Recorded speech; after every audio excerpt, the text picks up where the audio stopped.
وإن الله ربي وربكم فاعبدوه هذا صراط مستقيم.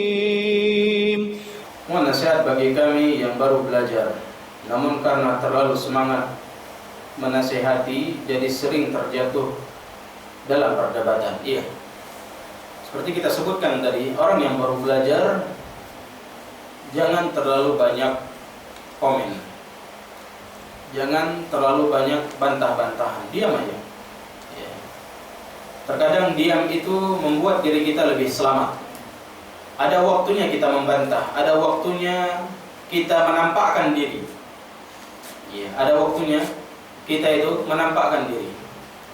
Ya, jangan baru belajar kita langsung menampakkan diri. Nabi SAW ketika diangkat menjadi seorang nabi, belum diangkat menjadi seorang rasul, Nabi SAW tidak menampakkan dirinya. Ya, Nabi tidak menampakkan dirinya. Dan ketika Nabi SAW diangkat menjadi rasul, Nabi juga tidak menampakkan dirinya. Tapi Nabi berdakwah sembunyi-sembunyi, diam-diam. Ya, tidak menampakkan ke khalayak ramai. Ya, apalagi kita sekarang baru belajar sudah nampak di media sosial yang dapat dilihat dan ditonton oleh ribuan orang.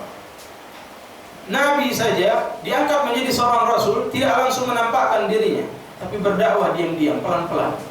Ketika merasa sudah kuat, sudah banyak yang masuk Islam, apalagi ketika masuk Islamnya Umar bin Al-Khattab, apa kata Umar bin Al-Khattab? Ya Rasulullah, sudah selesai. Tidak perlu kita sembunyi-sembunyi lagi berdakwah. Aku telah masuk Islam dan aku berdiri di depanmu ya Rasulullah, aku akan bela agamamu. Ketika itu Rasulullah SAW baru berdakwah terang-terangan. Jadi nggak langsung action, nggak langsung menampakkan. Ya, apalagi kita yang baru belajar, maka tenang. Ya. Terus berbekal dengan ilmu, terus bekali diri dengan ilmu yang banyak, kumpulkan ilmu, terus dan terus beramal. Ya. Ada saatnya kita itu menampakkan diri, ada saatnya, tapi jangan terburu-buru. Ya. Perhatikan kualitas kita.